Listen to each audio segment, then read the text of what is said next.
Supreme court के chief justice D Y Chandrachud के पास मणिपुर की दो अन्य महिलाएं पहुंची हैं अपनी याचिका लेकर। और अपनी याचिका में इन्होंने जो बातें कही हैं, जो कहानी बताई है, वो इतनी भयावह है कि उन्हें सुनकर सुप्रीम कोर्ट ने तो तुरंत, जी हां तुरंत नोटिस जारी कर दिया। मगर मुझे लगता है कि मणिपुर की इन दो महिलाओं की कहानी आप सभी को सुननी चाहिए। ये वो कहानी है जिसे सुनकर आपके रोंगटे खड़े हो जाएंगे। इन महिलाओं की कहानी बेहद आसान भाषा में हम आपको बताएंगे। एक एक बात को ध्यान से सुनते जाइएगा और मणिपुर के हालातों की कल्पना करके देखिएगा कि वहां कैसी स्थिति हुई होगी। इसके साथ ही मणिपुर के मसले पर हम विपक्षी दलों या विपक्षी नेताओं से कुछ सवाल करना चाहते हैं। इन सवालों को बड़े गौर से सुनिएगा और विपक्ष के बड़े बड़े नेताओं का नंबर यदि आपके पास हो, कोई संपर्क हो तो उन्हें बताइएगा। वहीं हेट स्पीच को लेकर सुप्रीम कोर्ट ने कुछ तल्ख टिप्पणियां की हैं, उस पर भी बात करेंगे। भारत सरकार को दुनिया भर में एक इश्तेहार छपवाने की जरूरत है जिसमें लिखा हो कि दुनिया में कहीं भी मनगढ़ंत पूर्व निर्धारित आरोप पत्र दाखिल करवाना हो, सबूतों के साथ हेरफेर करना हो, किसी को बलि का बकरा बनाना हो और जिम्मेदार लोगों को चुपके से बचा लेना हो तो दिल्ली पुलिस से संपर्क करें। जी हां,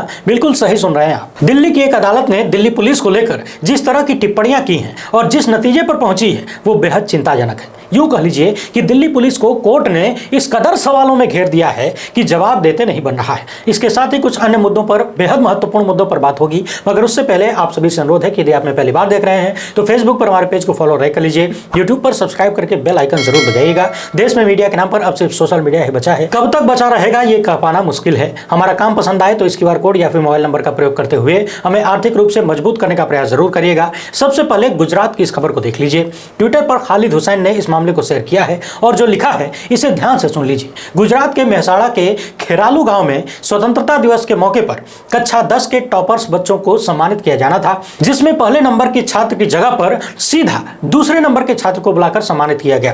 पहले नंबर वाले को बुलाया नहीं गया। जानते हैं क्यों?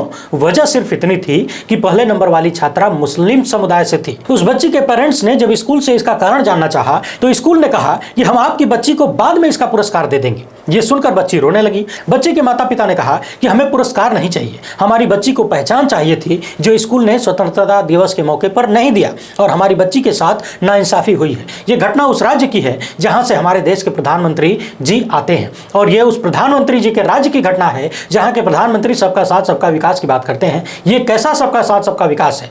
हम इस खबर की सत्यता की पुष्टि नहीं कर सकते, मगर यदि ये सच है तो सोच कर देखिए ये देश कहां जा रहा है। ये कितनी चिंताजनक बात है। वो नन्ही सी बच्ची क्या सोच रही होगी कि उससे किस वजह से प्रथम स्थान प्राप्त करने के बावजूद सम्मानित नहीं किया गया। हमारा संविधान कहता है कि किसी के साथ जाति धर्म लिंग के आधार पर किसी प्रकार का भेदभाव नहीं किया जाएगा। इस घटना को अपनी बच्ची के साथ जोड़कर देखेंगे तब शायद ज्यादा बेहतर समझ पाएंगे। अब गुजरात की इस घटना को ध्यान में रखते हुए दूसरी घटना को सुनिए और लोकतंत्र की अम्मा की मोटाई का अंदाजा लगाइए। अपनी स्क्रीन पर इन सभी तस्वीरों को गौर से देखिए। सफेद गमछा से मुंह बांधे पुलिस स्टेशन में जो व्यक्ति खड़ा है और वही टी शर्ट पहने हुए वही व्यक्ति आपको इस तस्वीर में दिख रहा है। चेहरा तो पहचान लिया होगा। अब बीजेपी की इन पोस्टर्स को देखिए, चेहरे पर गौर करिए, इसके बाद नाम पढ़ लीजिए। नाम अनिकेत चौधरी, ब्लॉक प्रमुख प्रतिनिधि। इन तस्वीरों को शेयर करते हुए ऑल्ट न्यूज के संस्थापक मोहम्मद जुबैर लिखते हैं कि मुरादाबाद में भाजपा नेता अनुज चौधरी की हत्या के आरोप में 2 आरोपियों को गिरफ्तार किया गया। 5 और की गिरफ्तारी अभी बाकी है, जिसमें से 3 शूटर शामिल हैं जिन्हें अनुज चौधरी की हत्या के लिए सुपारी दी गई थी। किसी भी न्यूज चैनल ने बीजेपी नेता अनुज चौधरी की हत्या की साजिश रचने वाले आरोपियों की फोटो या पार्टी से जुड़ाव साझा नहीं किया। कारण यह है कि अनुज चौधरी की हत्या की साजिश में शामिल 2 मुख्य आरोपी भाजपा नेता और ब्लॉक प्रमुख संतोष देवी के बेटे अनिकेत चौधरी और उनके पति प्रभाकर चौधरी थे और ये सब भाजपा नेता हैं। अब मोहम्मद जुबैर को कौन बताए कि गोदी मीडिया तो इसीलिए रखा गया है ना, ताकि अपनों की पोल न खोले और दूसरों को बिना आधार के बदनाम करती रहे, तभी तो उसका नाम गोदी मीडिया है। अब पहले बात कर लेते हैं चीफ जस्टिस के सामने पहुंचे उस मामले की जो रूह कपा देने वाला है। मणिपुर की 2 महिलाएं अपनी याचिका लेकर सुप्रीम कोर्ट में पहुंची थी, जहां पर मुख्य न्यायाधीश डीवाई चंद्रचूड़ और जस्टिस संजय करोल तथा जस्टिस मनोज मिश्रा की अध्यक्षता वाली पीठ ने नोटिस जारी करते हुए इस मामले को मणिपुर हिंसा से संबंधित अन्य याचिकाओं के साथ टैग कर दिया।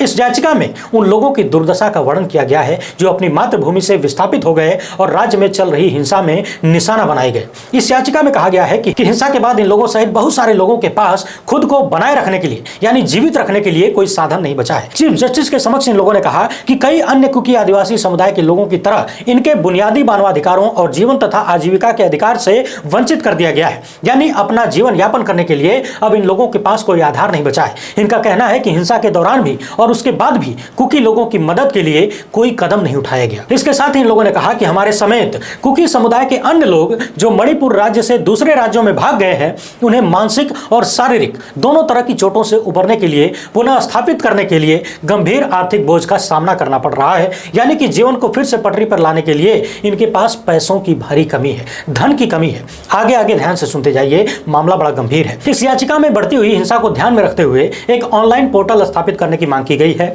जो दस्तावेजों के भौतिक सत्यापन पर जोर दिए बिना हिंसा के पीड़ितों को राज्य या केंद्र द्वारा स्वीकृत पारिवारिक पेंशन जारी करने की अनुमति देगा। यानी सरकारों द्वारा जो भी सुविधाएं इन लोगों को मिलनी है, उसके लिए एक ऑनलाइन पोर्टल बनाने की मांग की गई है, जिसमें कागज न मांगा जाए। आप खुद ही सोचकर देखिए, जिन लोगों ने हिंसा के दौरान अपना घर बार छोड़ा, क्या वे घर से निकलते वक्त अपने दस्तावेज लेकर भागेंगे? आप खुद कल्पना करके देखिए। ईश्वर न करे यदि आप कभी ऐसी स्थिति में हो, ऐसी परिस्थिति में हो, तो पहले जान बचाएंगे या फिर अपना आधार कार्ड और निवास प्रमाण पत्र ढूंढकर भागेंगे कि आगे सरकारी मदद लेने में काम आएगा। इसके साथ ही कई अन्य उपाय भी सुझाए गए हैं, जिससे हिंसा पीड़ित लोगों की मदद आसानी से की जा सके। आगे याचिकाकर्ताओं ने अपनी याचिका में अदालत को सूचित किया है कि वे मणिपुर में हिंसा से बड़ी मुश्किल से बचकर राष्ट्रीय राजधानी दिल्ली तक पहुंचे हैं। इसके साथ ही याचिकाकर्ताओं ने वहां पर चल रही, यानी मणिपुर में जिस तरह की हिंसा चल रही है, उसमें उनके और उनके परिवारों द्वारा सामना की गई भयावह स्थितियों का भी वर्णन किया है। एक महिला ने बताया है कि भीड़ ने पहले मेरी मां और भाई की हत्या कर दी, पिता ने एफआईआर दर्ज करवाई, लेकिन कोई कार्रवाई नहीं की गई। इस याचिका में यह भी बताया गया है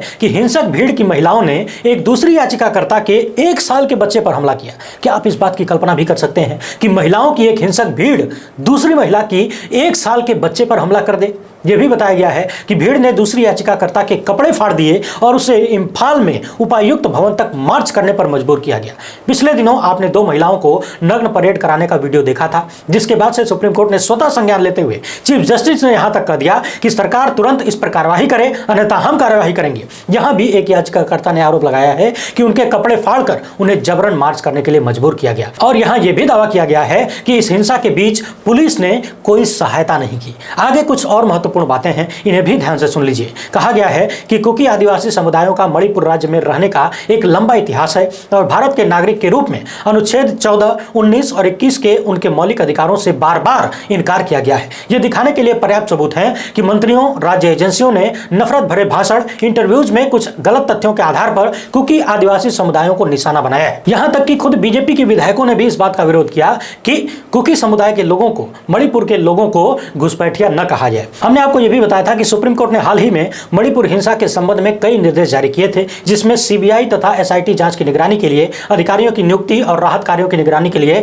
रिटायर्ड महिला न्यायाधीशों की एक समिति का गठन भी किया था। मगर सबसे बड़ा सवाल यह उठता है कि बार बार ये आरोप क्यों लग रहे हैं कि पुलिस ने मदद नहीं की। पिछले दिनों भी यह मामला सामने आया था कि जिन 2 महिलाओं को नग्न परेड कराया गया, उन महिलाओं को पुलिस ने ही भीड़ को सौंपा था। इस तरह के आरोप गुजरात दंगों को लेकर भी लगातार सामने आते रहे हैं कि पुलिस की मौजूदगी में सब कुछ होता रहा और पुलिस ने किसी को न रोका न किसी को बचाया। पिछले दिनों लगातार 3 दिन तक दिल्ली जलती रही, यह भी आपको याद होगा। अब राष्ट्रीय राजधानी का एक हिस्सा 3 दिनों तक लगातार जलता रहे, इसके बाद कुछ कहने को बाकी नहीं रह जाता। मगर कोर्ट ने बहुत कुछ कहा है, अभी थोड़ी देर बाद उसी की बात करेंगे। मगर पहले मणिपुर का मामला पूरा कर लेते हैं। मणिपुर में डबल इंजन की सरकार पूरी तरह से धुआं छोड़कर बंद हो चुकी है, ये आप सब ने देखा है। खुद सुप्रीम कोर्ट ने कहा कि वहां पर राज्य मशीनरी फेल हो चुकी है। जब थानों से सरकारी हथियार लूटे जाने लगे तो फिर किस बात की, आप किस मशीनरी की बात कर सकते हैं? ऐसे में सवाल ये उठता है कि एक राजनीतिक दल जो सत्ता में है, बेशक उसकी जिम्मेदारी है राज्य को संभालना, मगर यदि वो फेल होता है या फिर जानबूझकर वो ऐसे कुकृत्यों में शामिल होता है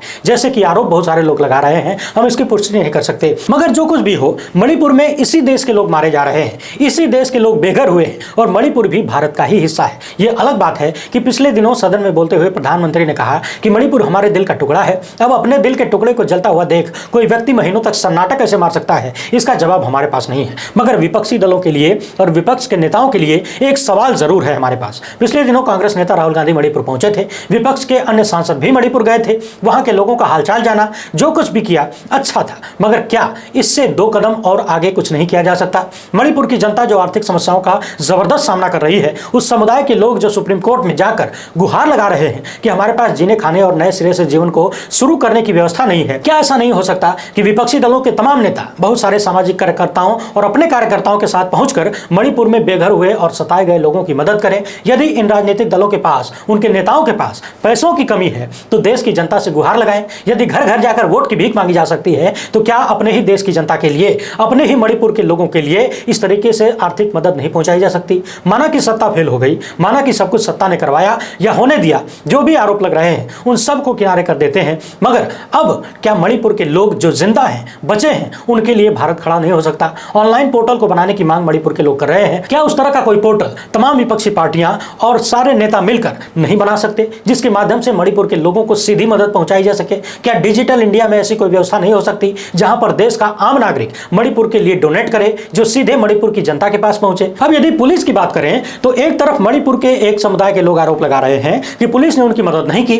और दूसरी तरफ दिल्ली दंगों के मामले में अदालत ने दिल्ली पुलिस की खिंचाई करते हुए कहा है कि पूर्व निर्धारित आरोप पत्र दाखिल किया गया है, सबूतों के साथ हेरफेर किया गया है, इसके साथ ही 3 लोगों को आरोप मुक्त भी कर दिया गया। जहां तक मुझे याद है, पिछले दिनों एक कोर्ट ने यह भी कहा था कि जानबूझकर दिल्ली पुलिस ने कुछ लोगों को बलि का बकरा बनाया और असली गुनाहगारों को छोड़ दिया। कड़कड़दुमा कोर्ट के अतिरिक्त सत्र न्यायाधीश पुलत्स परमाचला ने कहा है कि यहां यह उल्लेख करना आवश्यक है कि आरोप मुक्त करने का यह आदेश यह महसूस करने के कारण पारित किया जा रहा है कि रिपोर्ट की गई घटनाओं की ठीक से और पूरी तरीके से जांच नहीं की गई और आरोप पत्र पूर्व निर्धारित, यांत्रिक और गलत तरीके से दायर किया गया। आसान भाषा में कहें तो अदालत का कहना है कि जिन लोगों को आरोप मुक्त किया गया है वो इसलिए करना पड़ा है क्योंकि दिल्ली पुलिस ने जो आरोप पत्र दायर किया उसमें घटनाओं की ठीक तरीके से जांच नहीं हुई, और जो आरोप पत्र में लिखा गया वो पूर्व निर्धारित यानी पहले से दिमाग में कहानी बनी हुई थी कि यही लिखना है, यांत्रिक यानी कि जैसे किसी मशीन ने लिख दिया हो, यानी कि पहले से फिक्स्ड मामला और गलत तरीके से दायर किया गया है। ये सारे आरोप उस पुलिस पर लगाए जा रहे हैं जो देश के गृह मंत्री यानी श्री अमित शाह जी के अंडर में आती है। इसके साथ ही कोर्ट ने यह भी कहा है कि इसके बाद की कार्यवाही प्रारंभिक गलत कार्य पर केवल लीपापोती करने के लिए की गई है। इसके साथ ही न्यायाधीश ने मामले में की गई जांच का आकलन करने, कानून के अनुरूप आगे की कार्यवाही करने और शिकायतों को कानूनी तथा तार्किक अंत तक पहुंचाने के लिए मामले को वापस दिल्ली पुलिस को भेज दिया। आगे कोर्ट ने क्या कहा है इसे भी ध्यान से सुन लीजिए। कहा गया है कि यह दुर्लभ प्रकार का संयोग है कि इन सभी अलग अलग शिकायतकर्ताओं को एक ही तरह की समस्या का सामना करना पड़ा, यानी अपनी शिकायतों में गलत तारीख और समय की रिपोर्ट करने के लिए सदमा, आघात और अपनी अपनी शिकायतें दर्ज करने के लगभग 3 साल बाद इस तरह के आघात का एहसास हुआ जिससे उन्हें कोई राहत मिल सके। कथित घटनाओं की तारीख और समय का बदला हुआ वर्जन है। इस मामले में हुई कार्यवाही की पृष्ठभूमि में इस तरह के घटनाक्रम और कथित आघात की सराहना की जानी चाहिए। जज साहब की भाषा बता रही है कि व्यंग करते हुए दिल्ली पुलिस को आड़े हाथों ले रहे हैं, खिंचाई कर रहे हैं, लेकिन खबरदार जो किसी ने दिल्ली पुलिस या फिर कानून व्यवस्था पर कोई सवाल उठाया, कानून अपना काम पूरी तत्परता से कर रहा है, एकदम ईमानदारी से कर रहा है। सुप्रीम कोर्ट में हेट स्पीच के मामले पर सुनवाई हो रही थी। इसी दौरान एक पक्ष ने कहा कि केरल में मुस्लिम युवकों ने कुछ आपत्तिजनक नारे लगाए थे। इसके बाद सुप्रीम कोर्ट ने मौखिक रूप से कहा कि नफरत फैलाने वाले भाषण से, चाहे वो एक तरफ से हो या दूसरे तरफ से, एक जैसा व्यवहार किया जाएगा और कानून के तहत निपटा जाएगा। इसके बाद इस मामले की सुनवाई को 25 अगस्त के लिए स्थगित कर दिया गया क्योंकि आज इसी पीठ को बिहार के मामले पर सुनवाई करनी थी। वहीं बिहार में जाति आधारित गणना पर आज सुप्रीम कोर्ट में सुनवाई पूरी हो गई। कोर्ट ने अभी पटना हाईकोर्ट के फैसले पर किसी भी तरह की रोक लगाने से मना कर दिया है। अगली सुनवाई 21 अगस्त को होगी। बिहार सरकार का पक्ष सुनने के बाद कोर्ट अपना फैसला सुना सकता है। पिछले दिनों हमने अपने दर्शकों से अनुरोध किया था कि मुल्क में फैलाई जा रही नफरत के खिलाफ खड़े हो जाइए। ये देश आप सभी का है और इस देश की असली तस्वीर मोहब्बत की तस्वीर है। नफरती गुब्बारों की हवा निकालने के लिए अपने दूसरे धर्म के मित्रों, सहयोगियों या पड़ोसियों के साथ सेल्फी लीजिए, अपने अपने सोशल मीडिया हैंडल पर शेयर कीजिए। आप हमें भी भेज सकते हैं और हम उसे अपने कार्यक्रम में शामिल करेंगे। हमारे सैकड़ों दर्शकों ने इस तरह की तस्वीरें भेजी हैं और ये दिखाने का प्रयास किया है कि भारत की असली तस्वीर क्या है। आप अपनी स्क्रीन पर इन तस्वीरों को ध्यान से देखते जाइए। असल में यही है भारत की असली तस्वीर जो यहाँ का आम जनमानस चाहता है। यदि आपने अभी तक अपनी तस्वीर नहीं भेजी है तो हमें व्हाट्सएप पर भेज सकते हैं। हम आने वाले कार्यक्रमों में आपकी तस्वीरों को दिखाएंगे और नफरती गुब्बारों की हवा निकालने का प्रयास निरंतर जारी रहेगा। इस वीडियो में फिलहाल इतना ही। लाइक और शेयर जरूर करिएगा। हमसे जुड़ने के लिए बहुत बहुत धन्यवाद। जय हिंद।